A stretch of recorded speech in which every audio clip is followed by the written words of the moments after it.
अनंत उपकारी परम आराध्य प्रभु महावीर को नमन। परम श्रद्धेय आचार्य प्रवर, श्रद्धेया साध्वी प्रमुखाश्री जी, श्रद्धेय मुनिश्री राजगरण जी स्वामी, सादर सभक्ति वंदना।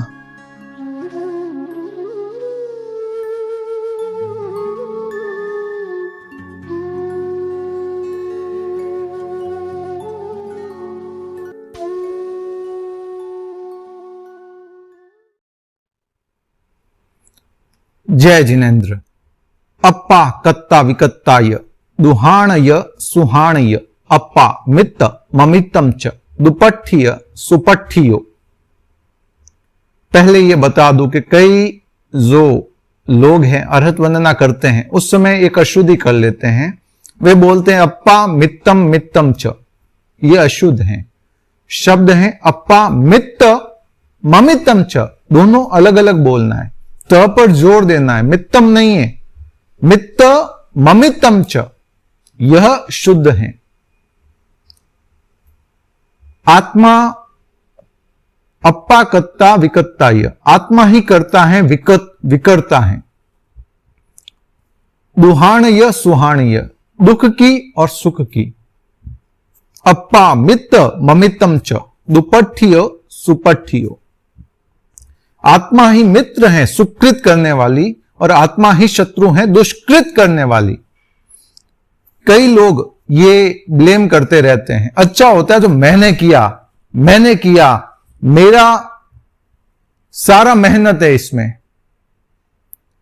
कभी भी कोई भी लड़का क्लास में फर्स्ट आता है ना, तो वो सारा क्रेडिट खुद लेता है। मैंने 10 घंटे पढ़ाई की, ये किया, वो किया, सब कुछ उसने किया।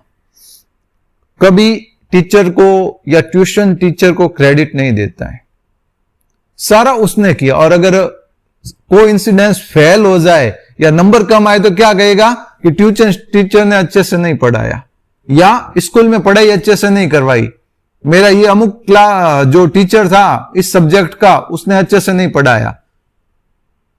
अच्छा होता है तो क्रेडिट हमारा, मैंने मेहनत की, और बुरा हो जाए क्रेडिट सामने वाले का। सारे दोष सामने हैं, मेरे में तो गुण ही गुण भरे पड़े हैं। आत्मा ही करता है, आत्मा ही भोगता है, आत्मा ही सुख दुख की करता है और आत्मा ही सुख दुख भोगने वाली है। आत्मा सुप्रवृत्ति कोई भी करता है, सुप्रवृत्ति करता है, सही कार्य करता है तो वह मित्र तुल्य है, और गलत कार्य करते हैं तो वह शत्रु तुल्य है। करने वाली आत्मा ही है, कोई और नहीं। जितनी घटनाएं हमारे साथ घटित हो रही है वो अतीत के कर्म श्रृंखलाओं के कारण हो रही है, अतीत के कर्मों के कारण हो रही है। वो किए हुए हमारे ही है। कोई यदि हमें सपोर्ट कर रहा है तो भी हमारे कर्म है, और कोई हमारा पैसा लेके भाग गया तो भी हमारे ही कर्म है। जो जैन होता है ना, उसका एक स्लोगन होता है, इसका एक पंक्ति होती है, वही जैन होता है, मेरे कर्म बाकी सब निमित्त। जो भी मेरे साथ हो रहा है वो मेरे कर्म है, बाकी सब निमित्त है।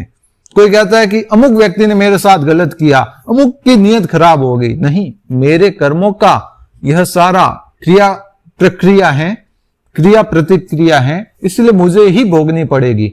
यदि कुछ भी अच्छा हो रहा है तो मेरे कर्म है, तो बुरा होगा तो भी मेरे ही कर्म है और किसी के नहीं है। सुख में हम खुश रहते हैं, किसी को क्रेडिट नहीं देते, और दुख होता है उसका क्रेडिट हमारे अलावा हर किसी को दिया जाता है। भगवान ने इसका निषेध किया है। अच्छा भी हो रहा है तो तुम्हारे ही कर्म है, बुरा हो रहा है तो भी तुम्हारे ही कर्म है।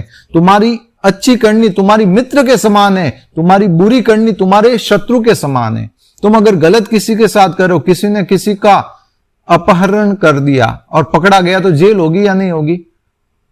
भले वो कुछ भी कहे, कुछ भी करे, चाहे कितना ही रसूखदार क्यों ना हो, फिर भी कानून उसे छोड़ता नहीं है। तो गलत कार्य करोगे तो आपकी आत्मा ही शत्रु रूप में है आपको प्रताड़ित करने के लिए, और आप अच्छा कार्य करोगे तो आपको क्रेडिट भी मिलने वाला है, सहयोग भी मिलने वाला है, सब कुछ मिलने वाला है। सुकृत है तो भी आपकी मित्र तुल्य आत्मा ही, और दुष्कृत है तो भी आत्मा ही है। सुख दुख हो रहे हैं, उसकी कर्ता विकर्ता सब कुछ आत्मा है। वर्तमान में हम बासी रोटी खा रहे हैं, जो अतीत के जन्मों के संस्कार हैं, पुण्य ही है, वह हम वर्तमान में भोग रहे हैं। इसीलिए जो भी हमारे साथ हो रहा है, हमने अतीत के जन्म में किसी को दिया है, किसी से लिया है। किसी को हमने कुछ दिया है तो वो वापस दे रहा है, किसी से हमने लिया है, हड़पा है, जकड़ा है किसी का, तो वो वापस इस जन्म में किसी न किसी रूप में लेने वाला है। इसीलिए मेरा विनम्र निवेदन है, कभी भी आपके साथ कुछ भी गलत हो जाए तो उस समय अपने कर्मों को दोष देना, किसी व्यक्ति विशेष को नहीं। यही प्रेरणा दे रहा है भगवान का ये सूक्त। कभी भी कुछ भी गलत हो जाए, उसका पूरा जवाबदेही मेरी है, मेरे ही कर्म है, बाकी सब निमित्त है। और कभी भी कुछ भी अच्छा हो जाए, देव गुरु पसाए, गुरु कृपा से हुआ है। एक व्यक्ति आयुष्य पूर्ण करके देवगति में जन्मा, तीसरे देवलोक में गया। उसने कोई विशिष्ट साधना नहीं की थी जीवन पर्यंत, बस एक ही काम करता। वहां से जब वो देवगति में उत्पन्न हुआ तो वहां से भगवान महावीर के दर्शन करने के लिए आया।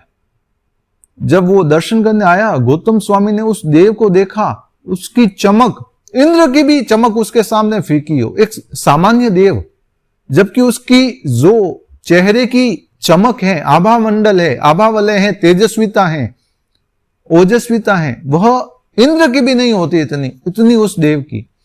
गौतम स्वामी ने तत्काल भगवान से पूछा कि भंते, देवता तो इंद्र भी इतने हैं, 64 इंद्र आपकी सन्निधि में है, मगर जितनी इसकी चमक है, चेहरे की आभा है, उतनी किसी की नहीं है, ऐसा क्यों? तब भगवान महावीर ने फरमाया कि हे गौतम, इसने अतीत के जन्म में जो भी सत्क्रिया की, उसका पूरा श्रेय देवगुरु पसाय अर्थात देवगुरु धर्म को दिया। गुरु कृपा से हो रहा है, देवगुरु धर्म की कृपा से हो रहा है, देवगुरु धर्म की कृपा से हो रहा है। इसका जो ये समर्पण भाव रहा, इसके कारण ये देवगति में जन्मा तो है, मगर इतनी उत्कृष्ट पुण्याई के साथ जन्मा है कि इसके आभा मंडल इतना पवित्र है, देदीप्यमान है कि इंद्र भी इसके सामने फीका पड़ता है। पदवी इंद्र की बड़ी, मगर तेजस्विता, देदीप्यमानता इसकी बड़ी। ये महत्व है क्रेडिट देने का, कि यदि आप कहीं पर भी चले गए तो हमेशा आगे रहने वाले हो, पीछे रहने वाले नहीं हो। मुझे एक गुरु ने कहा था, संतों ने कहा था कि नरेश, कभी भी गुरु को आगे रखना, तू हमेशा आगे बढ़ता जाएगा। और जिस दिन तूने खुद को आगे रखा, हो सकता है कुछ समय के लिए भले तेरी पुण्य तेज हो, तू आगे बढ़ जाए, मगर ऐसा पीछे आएगा कि कभी आगे आने की हिम्मत नहीं कर पाएगा। वो दिन है, आज का दिन है। आज भी मैं ये वीडियो भी शुरू किया, उससे पहले मैंने मेरे गुरु को याद किया, स्मरण किया है। सब आपकी कृपा से हो रहा है, मैं केवल बोलने वाला निमित्त हूं और कुछ नहीं हूं। तो ये समर्पण अनवरत गुरु के प्रति बना रहे। जो भी अच्छा कार्य हो, देवगुरु पसाए, देवगुरु धर्म की कृपा से हैं। और कुछ भी गलत हो रहा है, मेरे कर्म है, और बाकी सब निमित्त कोई भी हो सकता है कि अमुक ने मेरे साथ ये किया, अमुक ने वो किया, अमुक ने वो किया, मगर मेरे ही कर्म थे इसलिए उसने किया है, बाकी कुछ नहीं। आपका साधर्मिक जैन नरेश चोपड़ा, बालोतरा, सूरत।